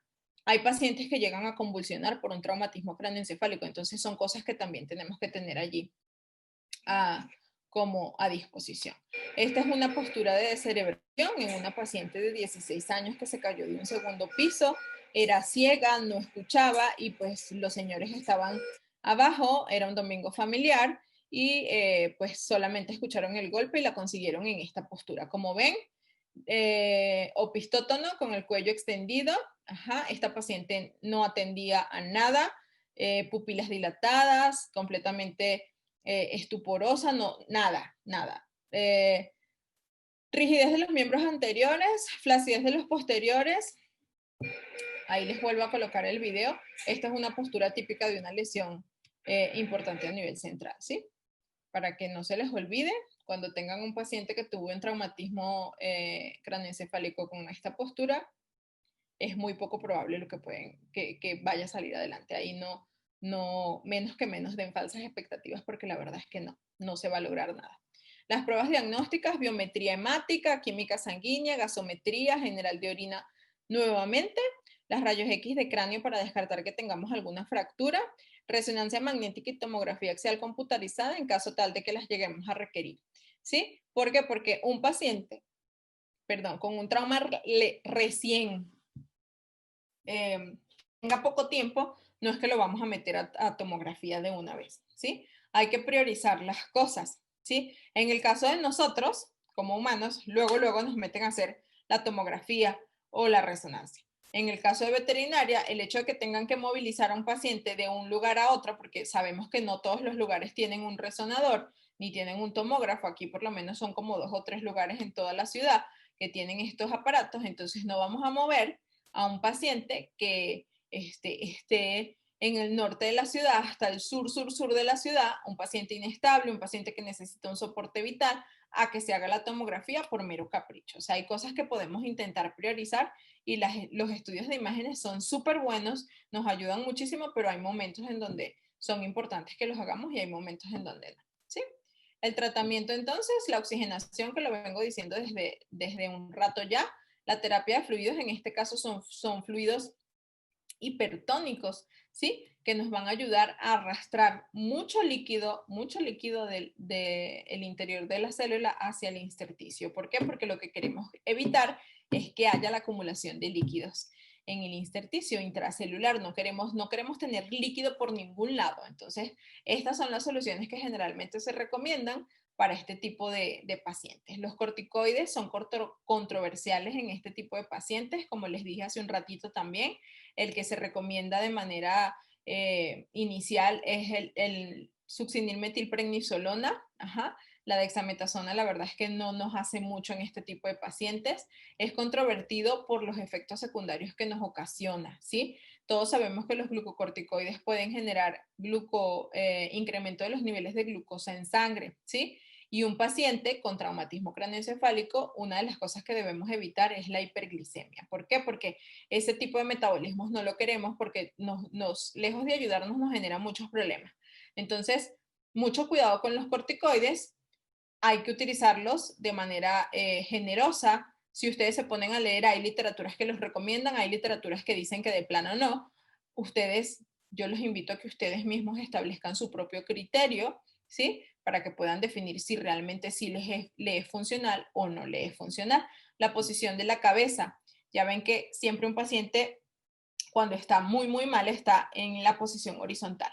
Generalmente yo, incluso a mis pacientes cuando los saco de anestesia, siempre que los vuelvo a colocar en su jaulita, les coloco como una almohadita para que no estén completamente horizontalizados, sino que tengan su cabecita un poquito erguida. Este tipo de cosas está muy bien indicado en los pacientes con traumatismo craneoencefálico porque una posición completamente horizontal lo que te va a hacer es incrementar la presión intracraneana y tú quieres evitar bajo cualquier motivo o circunstancia que tengas un incremento de la presión intracraneana. Los collares, lo que les mencioné hace un rato para la oxigenación. Los collares isabelinos o algo que me vaya a generar presión en el cuello completamente contraindicado en un traumatismo craneoencefálico.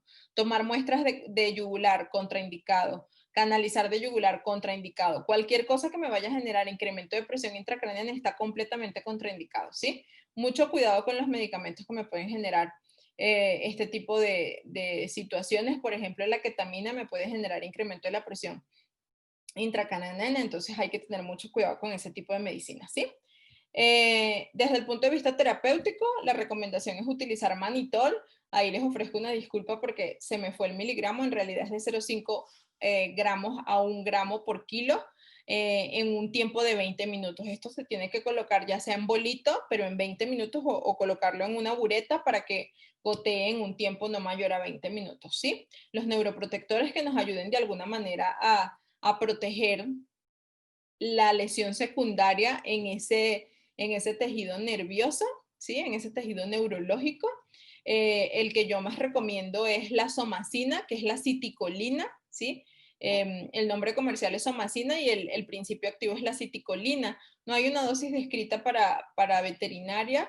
Yo generalmente de la parte líquida, que es la que utilizamos, la inyectable en un paciente intrahospitalario, recomiendo para pacientes menores de 10 kilos que utilicemos hasta 500 miligramos al día, puede ser a 250 miligramos cada 12 horas. Y en pacientes más grandes podemos utilizar de 500 miligramos o hasta 1 gramo al día. ¿Sí? Esto viene también en comprimidos que lo pueden dar cuando ya el paciente se vaya de alta a casa para ayudar un poquito a esa neuroprotección. Los antioxidantes, vitamina E, el más común y el más fácil de conseguir, el más económico y todo, te va a ayudar muchísimo. Te va a ayudar a evitar la producción de radicales libres, que ya sabemos que son cero en este tipo de cuadros. El ginkgo biloba te ayuda como oxigenante, también te puede ayudar muchísimo, ¿sí? Hay oxigenantes que son como un poquito controvertidos y es la cocarboxilasa, que son como, vaya, te ayudan a evitar que haya esa penumbra isquémica y que esa isquemia pues a la larga te genere esa necrosis del tejido. Entonces valorar un poquito si lo ocupan. Yo la verdad es que no tengo demasiada experiencia utilizándola, pero sí he leído literaturas que reportan el uso de este tipo de medicamentos. La neuroleptoanalgesia, como les comenté, butorfanol con morfina, midazolam, diazepam, buprenorfina, fentanilo, que no está allí, pero en general los van a ayudar a que el paciente esté relajadito. Hipotermia, ¿sí? La hipotermia se las coloco con un asterisco porque hay pacientes que están hipotérmicos, que se ponen hipotérmicos cuando ya se están yendo de este mundo, pero hay pacientes que se ponen hipotérmicos y que realmente es beneficioso, ¿sí? Es bastante beneficioso. Entonces, en pacientes que tengamos hipotermia, que tengamos con un traumatismo craneoencefálico y tengamos una hipotermia, mucho cuidado con el usar colchones eléctricos, ¿sí? Porque un paciente con hipotermia no tiene una irrigación correcta y si tenemos un cojín eléctrico, un paciente hipotérmico acostado, es mucho más probable que podamos generar una lesión, una quemadura por esa isquemia que había en el tejido. Entonces tengan mucho cuidado a la hora de manejar a un paciente hipotérmico, ¿sí? Los barbitúricos en caso de convulsiones, podemos utilizar desde diazepam como droga pues leve para una convulsión, el levetiracetam para una convulsión. En casos donde no se controle la convulsión con esto, pues están los barbitúricos y en caso de que los barbitúricos no hagan nada, ya aparecería el propofol para inducir al paciente en coma. Estos pacientes que se inducen en coma tienen que estar intubados, para verificarla, para garantizar la oxigenación y preferiblemente con un aporte de oxígeno colocado ahí en esa sonda endotraqueal. En estos casos, cuando hay fracturas francas, donde hay un compromiso importante, pues hay que hacer la craniectomía descompresiva. Hay pacientes donde se retira la porción del cráneo, se hace el lavado, si hay hematomas subdurales, se hace el manejo y ya luego se vuelve a colocar el huesillo allí, el cráneo. Se corrigen con tornillos y con placas, pero pues ya eso lo manejarían muchísimo más los neurocirujanos. El pronóstico también va a depender del grado de afección con la que nos llegue el paciente. Como les comento, yo a Juanito, la verdad, yo creo que yo siempre pido mucho, pues, que mis conocimientos me ayuden y también pues, creo en Dios, creo en Dios y pues siempre digo, pues, yo te lo pongo en tus manos, o sea, tú ayúdame a mí a que yo pueda hacer y actuar de la manera correcta, pero yo lo pongo en tus manos. Y Juanito era uno de esos pacientes que dije, mira, pues ya nada yo puedo hacer desde el punto de vista médico, ya lo que sea que tenga que pasar. Y afortunadamente Juanito salió adelante. La mordedura por congénere. Esa mordida que ven allí es una mordida que no fue por congénere, es una mordida esa soy yo, que tuve un accidente por una mascota que estaba atendiendo. Y como ven, simplemente la fotografía pues no es ni morbo ni nada, es para que vean que hay lesiones que son muy leves, así como esta, ¿sí?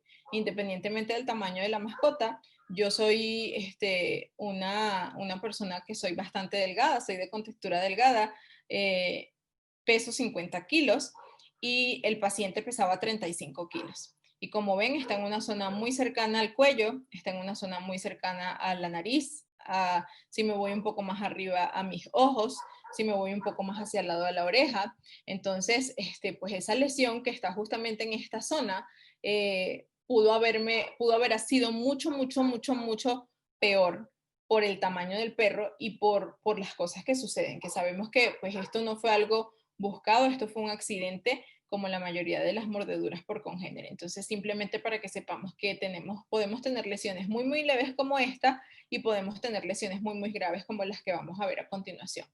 Entonces, la mordedura por congénere es la injuria que se produce sobre cualquier parte del cuerpo y esta vez ocasionada por mordidas de perritos, por mordidas de otro animal que se nos acerque, casi siempre por mordidas de perritos, ¿sí? Al igual que el trauma torácico y el traumatismo craneoencefálico es de las primeras causas de consulta en urgencia. Este tipo de lesiones en algunos casos son muy leves y en otros casos son muy graves, tal como les mencioné, puede llegar a ocasionar la muerte del paciente incluso en el momento del accidente, ¿sí? Hay otros que no, que esos son los que tenemos que luchar nosotros por salvar. ¿Qué tenemos que hacer cuando nos llega una mordida? Pues ya sabemos hacer la valoración del ABCD, pero hay que valorar las heridas, la herida o las heridas, ¿sí? Hay que realizar limpieza de las heridas con ayuda de soluciones antisépticas, soluciones fisiológicas, soluciones de lavado especiales, para tratar de eliminar toda la cantidad de suciedad que puede haber o la cantidad de pelo que nos pudo haber quedado en el momento de rasurado, que la idea es que cuando tengamos lesiones tan invasivas como la que vimos del perrito que tiene todo el torso desnudo, utilicemos geles para que no se nos vaya a quedar el pelo pegado ahí en esas lesiones. Dependiendo de la gravedad de las heridas, pues lo que les digo, recurrir al ABC de urgencias, que ya lo sabemos todos perfectamente, evaluar la función nerviosa cercana a las lesiones, ya les voy a mencionar por qué. A veces nos empeñamos en, mira, sabes que hay que cerrar la herida, hay que lavar la herida, hay que hacer esto, hay que hacer lo otro, y no nos percatamos, por ejemplo, si tenemos lesiones en las axilas, ¿sí? Profundas en las axilas, se nos olvida que ahí está el plexo, que es lo que le da el movimiento a todo el miembro. Y resulta que a veces por esas mordidas tenemos ablación de plexo y ahí ni que hagamos lo que hagamos con la herida vamos a salvar ese miembro, ¿sí? Al final del día lo que el paciente va a necesitar es una amputación. Entonces es muy importante que en la zona perilesional nosotros observemos qué es lo que pasa por allí, sobre todo si están cerca de nervios importantes que me involucren la movilidad del paciente. Es súper importante que estemos muy al pendiente de eso. Las pruebas diagnósticas van a ser exactamente las mismas, solamente que en este caso coloco ahí rayos X de cráneo porque pues las mordidas casi siempre van en esta zona. Hay lesiones que son axilares, ajá, y ahí podemos tomar imágenes radiográficas de todo. Hay lesiones que son hacia los miembros posteriores o hacia los genitales, ¿sí? En la ingle, casi siempre entre machos se muerden entre la ingle. Hay lesiones que son netamente en el cuello, entonces podemos tener lesiones tanto en cráneo como en cervicales o incluso en mandíbula. Entonces, eso por allí. La resonancia magnética y la tomografía está indicada, pero no es una prioridad, ¿sí? Son cosas que incluso se pueden resolver de otra manera. ¿Qué es el tratamiento quirúrgico para una mordida por congénere? Bueno, de manera inicial, el cierre primario de la herida. Les decía hace un rato también, si es mito o realidad que las heridas o mordidas de perro se tienen que dejar abiertas, ¿sí? Recuerden la imagen de ahorita de mi cara. Cuando yo tuve ese accidente, todos los que estaban a mi alrededor estaban traumatizados. Yo la verdad es que no, porque no sabía qué era lo que me había pasado. Yo no me había visto y no tenía un dolor súper fuerte como para decir que realmente algo grave había pasado. Yo me percato de la gravedad de la lesión cuando me miro en el espejo y me veo un pedazo de piel colgando. Y ahí dije, pues, aquí no ha pasado nada, Torrealba, pues tú siéntate, busquen al director de la clínica que me lleve. Yo apenas tenía 6 meses acá en México, que me lleven a una clínica porque necesito que me atienda un cirujano plástico. Y así fue, ¿no? Y yo dije, pues nada, me van a dejar la herida abierta o yo qué sé qué va a pasar. Yo necesito que me suturen, ¿no? Y efectivamente fui, me hicieron mi valoración neurológica vaya, porque fue en la cara, pues unas cuantas pruebas bastante molestas, dolorosas, para poder manejar ese cierre. Y si se dan cuenta, la herida se cerró completamente, la cerraron completamente. Me dijeron todo lo que nosotros le decimos a un propietario cuando llega con una mordida de ese tamaño y que la suturamos, que puede infectarse, que se puede necrosar, que podemos terminar abriendo la herida, etcétera. Todo eso me lo dijeron a mí, tal cual como yo se los digo, o como ustedes también le dicen a sus propietarios. Entonces, hay heridas que ameritan un cierre primario y hay heridas que de plano ni de chiste vamos a poder cerrar, como ese negrito que les mencioné hace ratito. El manejo de antibióticos, súper fundamental. Todos sabemos que la posibilidad de contaminación de estas heridas es muy, muy alta, ¿sí? Entonces hay que hacer un muy buen lavado antes de cerrar esta herida para aminorar la posibilidad de una infección, obviamente haciendo su manejo de sus antibióticos, del antibiótico de elección que ustedes prefieran. En nuestro caso, pues podemos utilizar enrofloxacina, podemos utilizar amoxicilina, podemos utilizar clindamicina, ajá, el que tengan a su disposición. No utilicen, salvo que sean lesiones que estén contaminadas, mezclas de antibióticos, porque estamos luchando de manera constante contra la resistencia antimicrobiana pues vaya, con la resistencia que hemos generado nosotros mismos por el uso indiscriminado de los antibióticos. Entonces, mucho cuidado, salvo que sea estrictamente necesario. La recomendación previa es que tomen un cultivo de la herida, sobre todo cuando son heridas contaminadas que llegan mucho después de la agresión a su consulta. Tomen cultivos, empiecen a tratar y ya cuando tengan el cultivo y antibiograma ya puedan orientarse de manera correcta vaya, que sean acertados con el uso de los antibióticos. El manejo de analgésico y desinflamatorio es fundamental. Todos sabemos que las mordidas de perritos duelen y duelen muchísimo.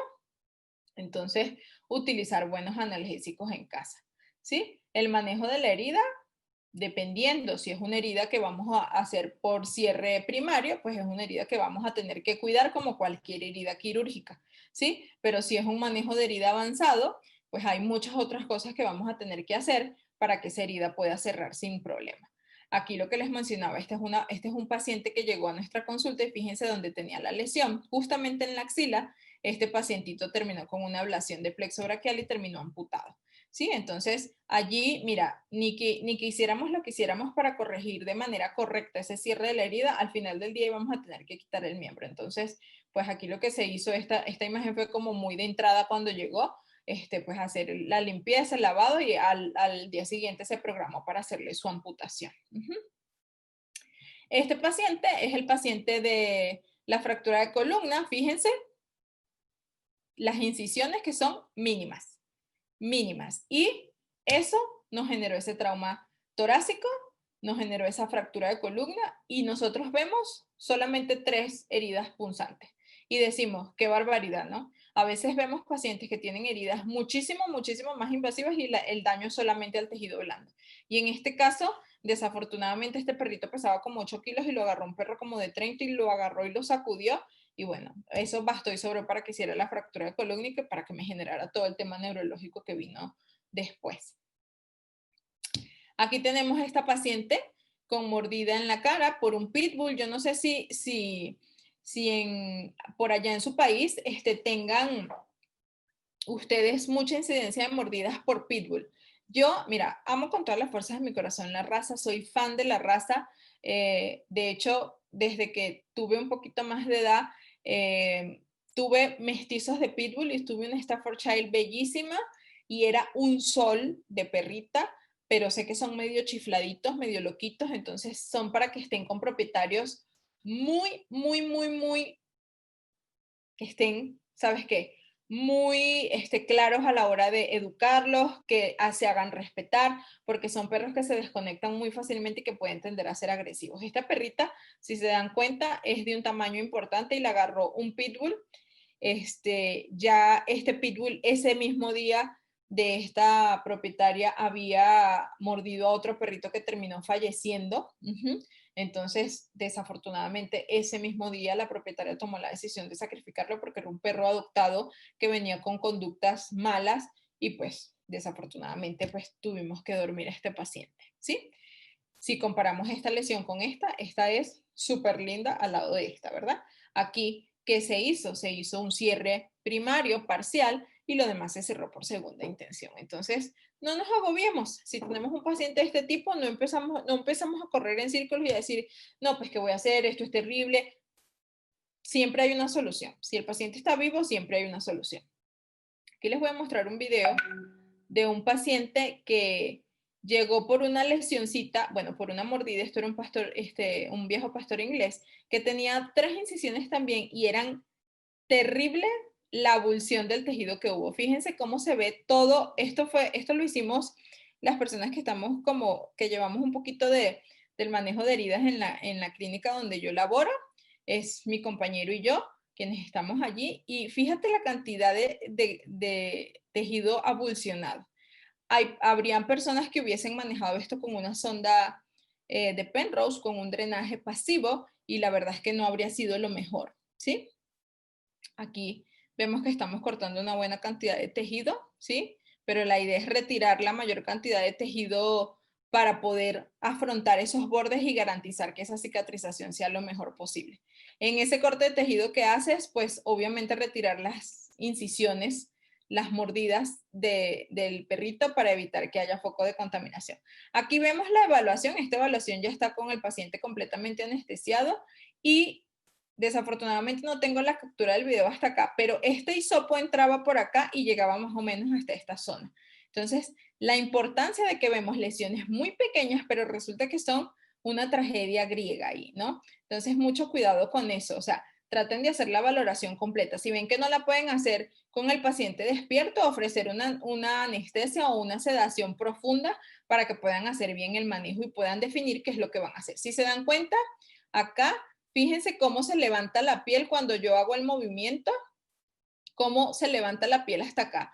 O sea, esto era terrible. Y también medir muy bien cuánto tejido vamos a retirar. ¿Por qué? Porque no vamos a retirar tejido a diestra y siniestra y que luego no podamos cerrar la herida. O sea, aquí la idea era retirar un tejido para garantizar el cierre primario de la herida y que no tuviéramos una complicación a largo plazo, y así se hizo y así se dio, ¿sí?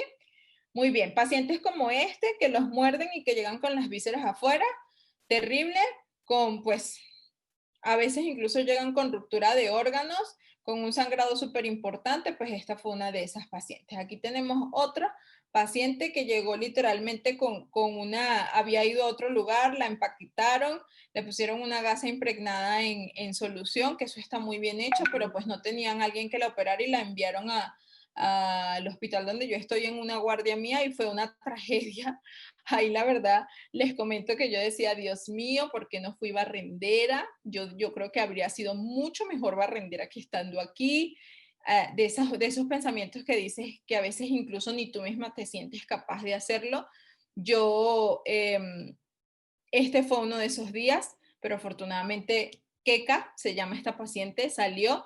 Como ven, miren el desastre que tenía en el abdomen, ni siquiera tiempo de lavar, la señora llegó en histeria, o sea, eso fue una locura, ya la paciente estaba anestesiada, ya yo la tenía en posición y nada, entramos a la cirugía.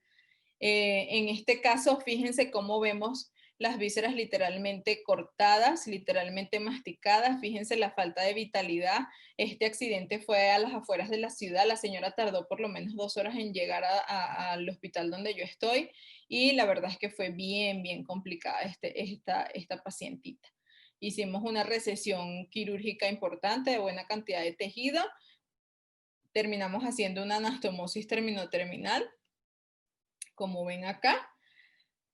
Con todas las de perder, hicimos lavado peritoneal, hicimos muchas cosas y la paciente salió adelante.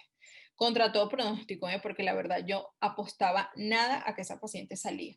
Pero pues ahí, esas son las lecciones de vida que nos dan los pacientes, que los vemos en la peor condición y que a veces decimos, no, mira, ni de chiste va a evolucionar y terminan dándonos una lección.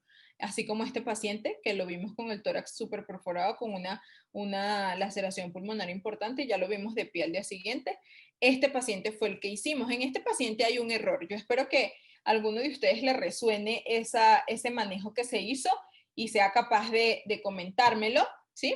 Y si no, pues igual se los vamos a comentar. Cuando tenemos este tipo de drenaje, esto es un drenaje similar a este que está acá, solamente que este es de paquete así, ¿sí? Estos drenajes lo que hacen, esto tiene un vacío que me va a hacer la succión de ese líquido que hay en el interior de esa herida y se va a llenar así como se está llenando este reservorio.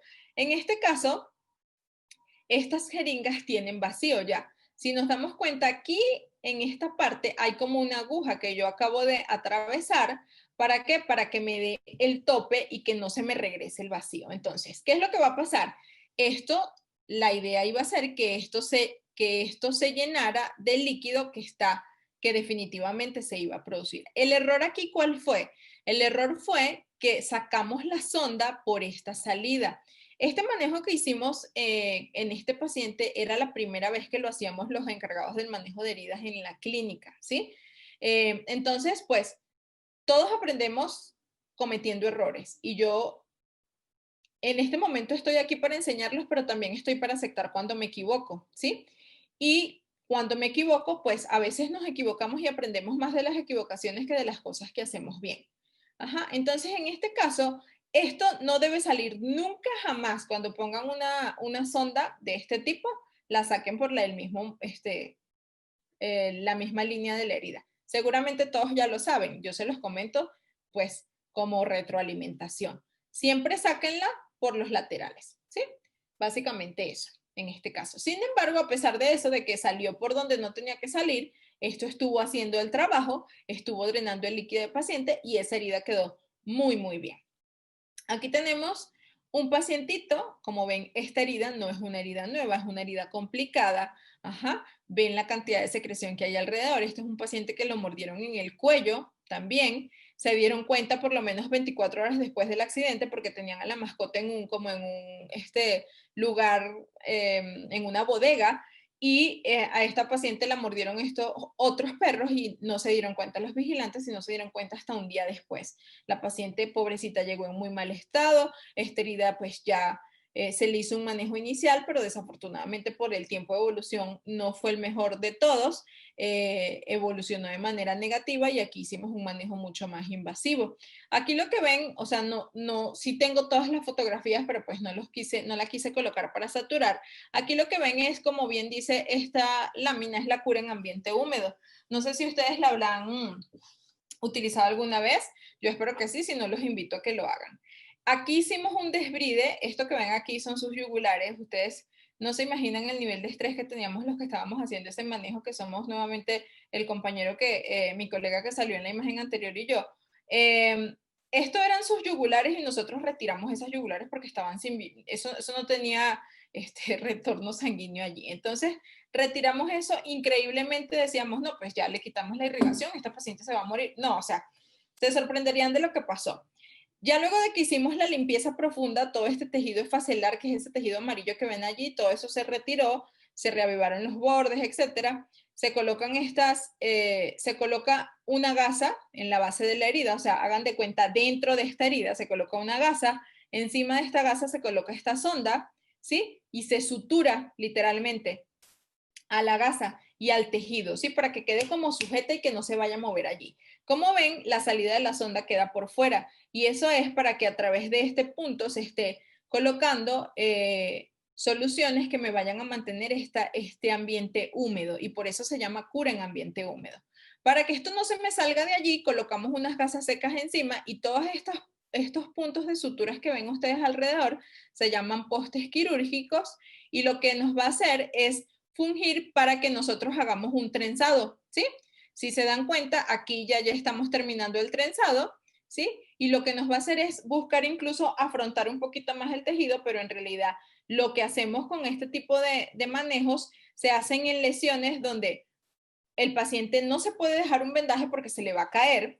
En lesiones, por ejemplo, en la espalda, donde sabemos que si le ponemos un vendaje se le va a bajar, que son muy complicadas en miembros donde de alguna manera se pueden comer todo lo que le pongas o arrancarse todo lo que le pongas. Esta opción del poste en quirúrgico es muy buena.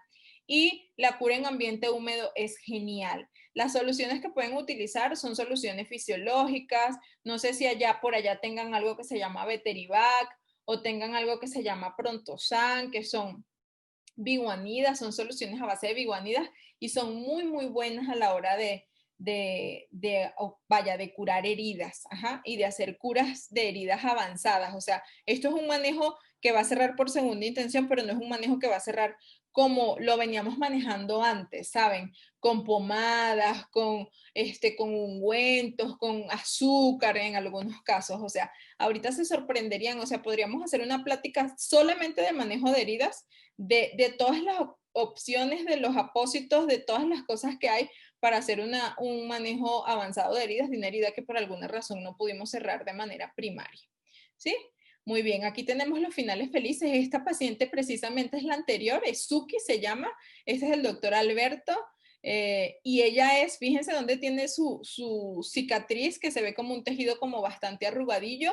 Ella es la paciente de la lesión en el cuello.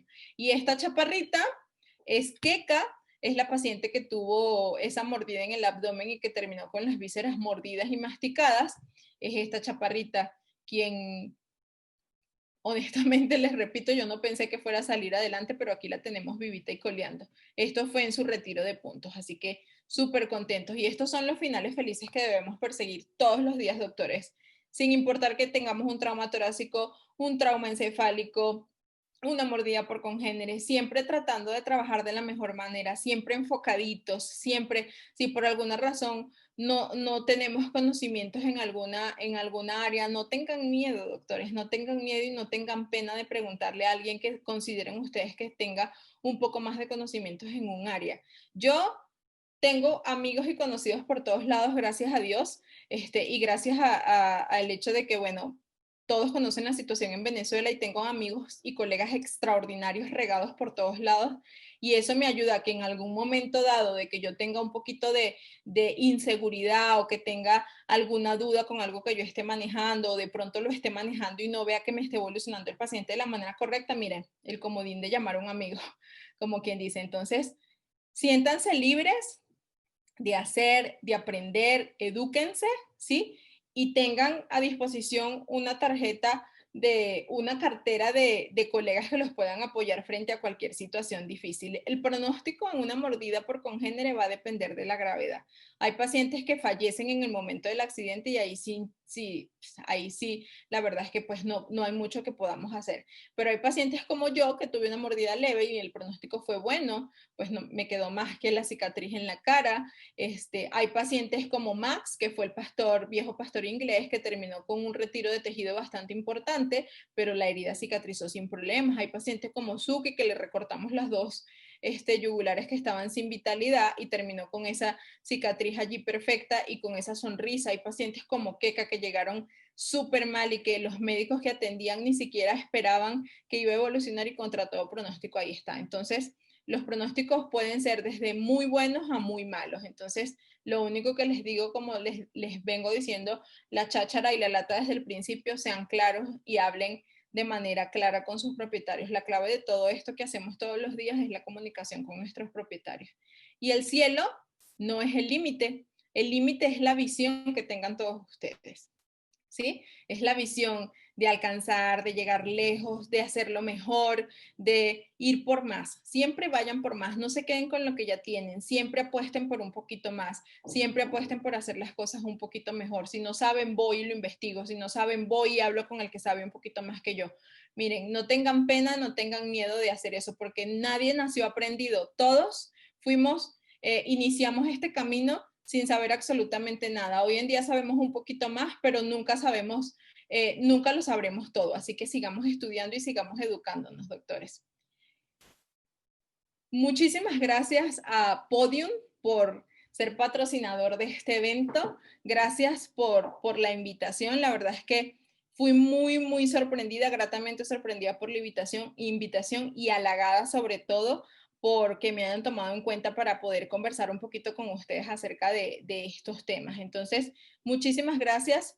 Espero que podamos seguir trabajando juntos en un futuro y que ustedes hayan aprovechado al máximo esta plática del día de hoy.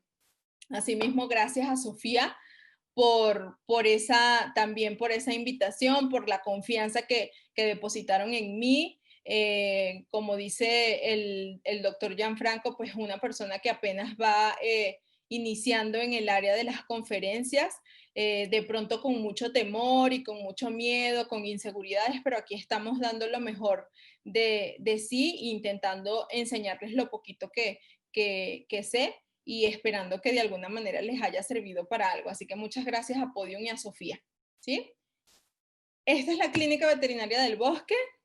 De ahí soy miembro yo.